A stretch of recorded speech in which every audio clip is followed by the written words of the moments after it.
Veronica Martinez Sanchez, and I work in Fundació ENT, that is based in Vilanova i la Geltrú, like 60 kilometers south from Barcelona.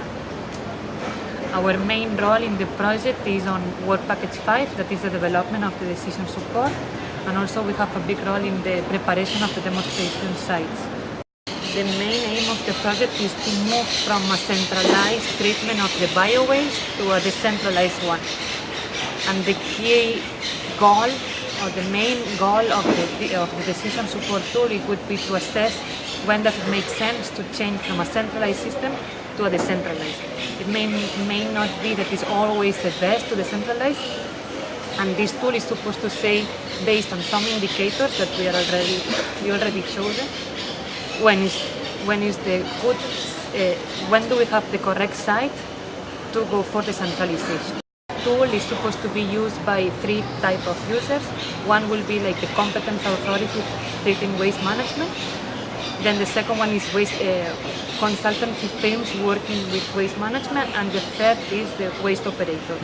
So the whole methodology has been developed to meet the needs of this type of target user.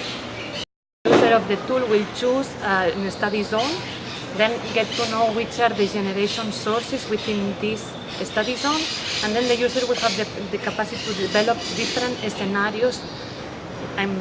By scenario I mean different technological paths, so which is the process of generation, source separation, collection, treatment, etc.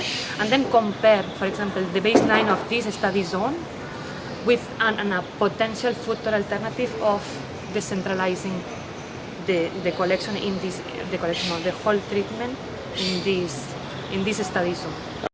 The tool is not only gonna model, like for decentralization, it's not gonna include only the DECISIVE scheme, like going for micro-AED and solid state fermentation, but it's also gonna include other alternative options, like for example home composting or others. The users of this tool will have access to the database generated during the process, these 4 years of DECISIVE. But it will also allow the user to create new process that better represents the situation that they want to model. So we expect to have the final version at the end of the project.